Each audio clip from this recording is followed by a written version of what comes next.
कैसे हैं आप सभी का स्वागत है अपने ही यूट्यूब चैनल नेचर कैनवास में।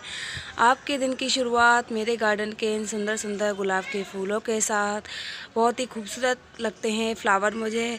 इन our previous video we are discuss about fertiliser types, bio fertilisers and chemical fertiliser. In this video we are discuss about organic manures and fertiliser. तो मैन्योर्स क्या होते हैं, ऑर्गेनिक फर्टिलाइज़र्स क्या होते हैं, आज हम इसके बारे में आपसे डिस्कशन करेंगे कि बेसिकली मैन्योर्स क्या होते हैं। मैन्योर्स जैसे कि अपना गाय का गोबर हुआ, बकरी के मेमने की खाद हुई, ये होते हैं मैन्योर्स।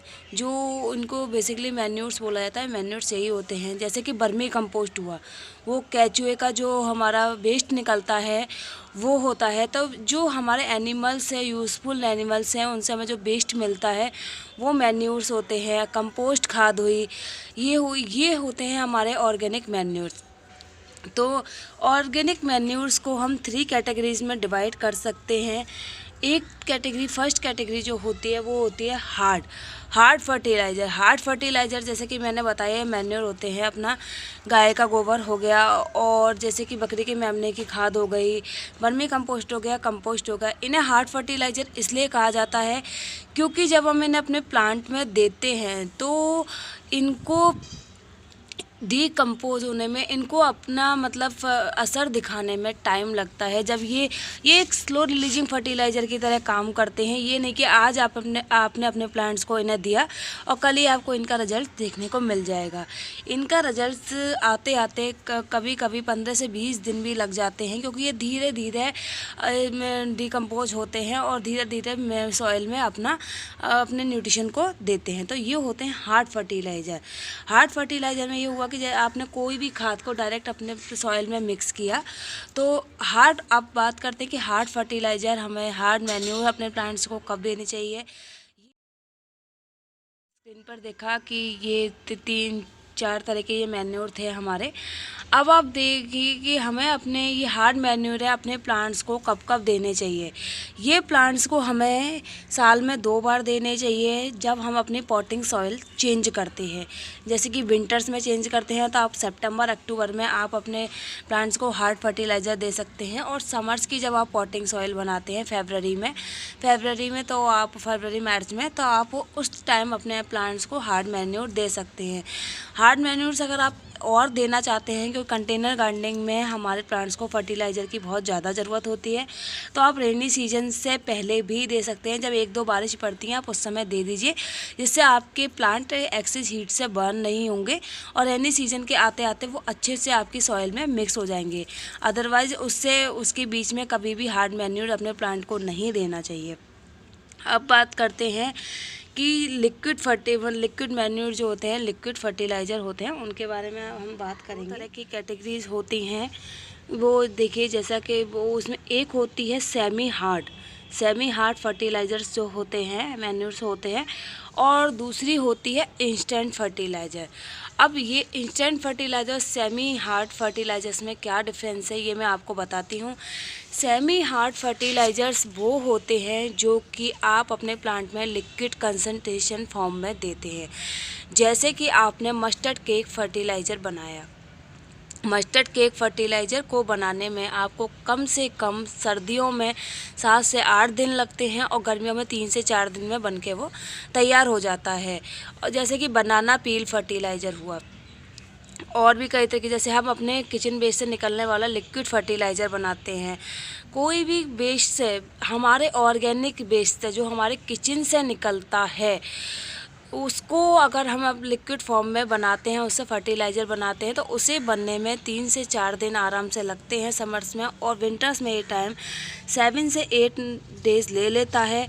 इसलिए इन्हें सेमी हार्ड कहा जाता है। फिर जब इनका लिक्विड फॉर्म तैयार होता है तब हम अपने प्लांट्स को इसे देते हैं, और इसका असर हमें 7 से 8 दिन में अपने प्लांट में देखने को मिलता है। जैसे कि आप बनाना पील फर्टिलाइज़र देंगे तो आप देखेंगे विद इन 7 to 10 डेज़ कि आपका प्लांट्स बर्ड्स से फुलफ़िल हो जाएगा। अगर आप मस्टर्ड केक फर्टिलाइज़र देते हैं तो आप देखेंगे विद इन 7 to 10 डेज़ कि आपके प्लांट्स में अच्छा ब्लूम भी आने लगेगा, पत्तियों की ग्रोथ भी अच्छी हो जाएगी, लीव्स की ग्रोथ भी अच्छी हो जाएगी। तो बहुत फ़र्क पड़ता है इन चीज़ों का। अब जैसे कि आपने अपने किचन वेस्ट को जब हम डिकम्पोज करके उसका लिक्विड फर्टिलाइज़र बनाते हैं, उसको हम देते हैं, तो उसका भी असर आपको विदिन 7 to 8 डेज़ आराम से देखने को मिल जाता है। और ये पूरी तरीके से ऑर्गेनिक फर्टिलाइज़र है, आप इन्हें फुल समर्स में भी दे सकते हैं। बस मस्टर्ड केक फर्टिलाइज़र में आपको क्वांटिटी का थोड़ा ध्यान रखना पड़ता है, क्योंकि ये एक बहुत गर्म खाद होती है, और गर्म खाद होने के कारण इसे बहुत कम मात्रा में अपने प्लांट को दिया जाता है। तो मैं आपको स्क्रीन पर दिखाती हूँ कि इसके ये मस्टर्ड केक फर्टिलाइज़र और बनाना पील और ये हमारे किचन वेस्ट से निकलने वाले फर्टिलाइज़र क्या होते हैं, और इनके ऊपर मैंने अपना वीडियो भी बना रखा है, उसका लिंक मैं डिस्क्रिप्शन में दूंगी, आप चाहें तो वो वीडियो देख सकते हैं। समर्स में बहुत हेल्पफुल रहते हैं हमारे प्लांट्स की ग्रोथ के लिए। तो ये होते हैं हमारे semi hard fertiliser, liquid fertiliser जिन्हें कहा जाता है, जिन्हें कंसंट्रेशन फॉर्म में अपने हम प्लांट को देते हैं। उससे पहले मैं आपको एक चीज़ दिखाना चाहती हूँ। ये देखिए, मेरे फली का प्लांट मैंने लगाया था और उसमें मेरी ये फली आना भी स्टार्ट हो चुकी है, और इस पर देखिए फ्लावरिंग भी अच्छे से हो रही है। देखिए इस तरीके से फ्लावरिंग भी हो रही है। तो ये अब जल्दी ही मुझे बहुत सारी फलियां इस पर मिलने वाली। फर्टिलाइज़र की बात की, उसमें और भी बहुत सारे फर्टिलाइज़र्स होते हैं, जैसे कि होममेड NPK बनाते हैं हम, जिब्रेलिक एसिड बनाते हैं घर पर, और भी गुड़, जैसे हम गुड़ का पानी मिलाकर अपने प्लांट में देते हैं। ये बहुत सारी ऐसी ऑर्गेनिक रेमेडीज़ हैं जो हम अपने प्लांट को देते हैं। इन्हें फर्मेंटेन होने में 3 से 4 दिन का टाइम आराम से लगता है, तो इसलिए इन्हें सेमी हार्ड फर्टिलाइज़र्स कहा जाता है। और अगर आप इन लिक्विड फर्टिलाइज़र्स को बनाते टाइम इनमें गुड़ डाल देंगे तो इनका फर्मेंटेशंस भी अच्छे से होगा, और आपके प्लांट की सॉइल के न्यूट्रिशन भी अच्छे से एब्जॉर्ब होंगे, क्योंकि गुड़ में बहुत सारी न्यूट्रिशन वैल्यू पाई जाती है। और इसका एक काम ये भी होता है कि जब हम अपने लिक्विड फॉर्म में फर्टिलाइज़र को तैयार करते हैं, अगर गुड़ मिलाया जाता है तो ये उसमें खाद में गुड बैक्टीरिया को एक्टिव कर देता है और फर्मेंटेशन में हेल्प करता है। बहुत जल्दी आपकी जो खाद है वो डिकम्पोज हो जाती है, क्योंकि इसके जो बैक्टीरिया हैं, इसमें निकलने वाले बैक्टीरिया उस वेस्ट को खाने लगते हैं, तो बहुत जल्दी ही आपका फर्टिलाइज़र्स बनकर तैयार हो जाता है। कैटेगरी नंबर 3 में जो आते हैं वो इंस्टेंट फर्टिलाइज़र्स आते हैं, इंस्टेंट लिक्विड फर्टिलाइज़र्स आते हैं। उससे पहले आप ये देखिए मेरे कितने सुंदर ये पोर्चुलाका के फ्लावर्स खिले हुए हैं, मेरे सारे पिंक का ही ये है, और देखिए कितने सारे इसमें फ्लावर्स आए हुए हैं। तो इंस्टेंट फर्टिलाइज़र वो होते हैं, लिक्विड फर्टिलाइज़र, जिन्हें आपको रेडी करने में टाइम नहीं लगता। जैसे कि आपने अभी आपके पास अभी आप तुरंत की तुरंत दे दीजिए। उसमें बहुत सारे फर्टिलाइज़र्स हो सकते हैं, जैसा कि आपने चावल का, आपके घर में आप चावल उबालते हैं, चावल का पानी सबसे बेस्ट होता है, उसमें सबसे ज़्यादा न्यूट्रिशन पाए जाते हैं, बहुत ज़्यादा न्यूट्रिशन वैल्यू होती है। आपके प्लांट की लीफी ग्रोथ बहुत अच्छी हो जाती है, और ऑल ओवर प्लांट की ग्रोथ भी बहुत अच्छे से होने लगती है।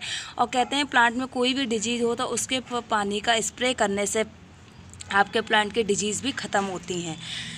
तो है जैसे कि दाल का पानी आप, जैसे हम अपने घर में सब्जियां धोते हैं, दाल धोते हैं, उनको भिगोते हैं, उनसे निकलने वाला पानी, इसमें भी बहुत सारी न्यूट्रिशंस वैल्यू होती हैं, क्योंकि सब्जियों वगैरह पे में जो भी हम काट के उन्हें धोते हैं तो उनमें जो न्यूट्रिशन पाए जाते हैं, कैल्शियम है, प्रोटीन है, आयरन है, वो उनको धोने के बाद वो पानी में रह जाते हैं। उस पानी को हम अपने प्लांट्स में दें तो जैसे हमारे प्लांट्स की बहुत सारी माइक्रो न्यूट्रिशंस वैल्यू होती हैं, जैसे कि बहुत सारे कंपाउंड उसे चाहिए होते हैं अच्छी ग्रोथ करने के लिए, जिसे हमें पता भी नहीं होता, वो पूरी होती है। मैं आपको एक स्क्रीन शेयर करूंगी, आप देखिएगा हमारे प्लांट को कौन कौन से इंपॉर्टेंट फैक्टर वो न्यूट्रिशन चाहिए होते हैं, जिनके बारे में हमें पता भी नहीं होता, वो हमारे प्लांट के सिर्फ जब हम सब्जियों का पानी, दालों का पानी अपने प्लांट्स को देते हैं तो वो फुलफिल हो जाते हैं।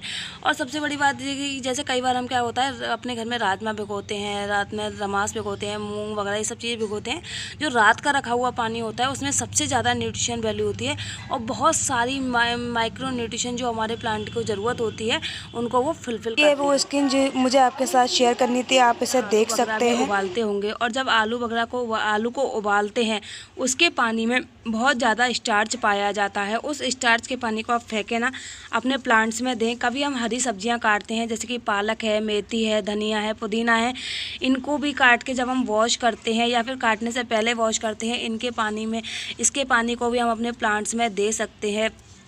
जैसे कि हमारे घर से चाय पत्ती निकलती है, चाय पत्ती का हम लिक्विड फर्टिलाइज़र बना के अपने प्लांट्स को दे सकते हैं। या फिर आप एक काम कीजिए, चाय पत्ती को एक कप पानी में एक आधी चम्मच चाय पत्ती उबालकर डायरेक्ट अपने प्लांट्स को दे दीजिए। गुड़ का पानी आप अपने प्लांट्स को दे सकते हैं।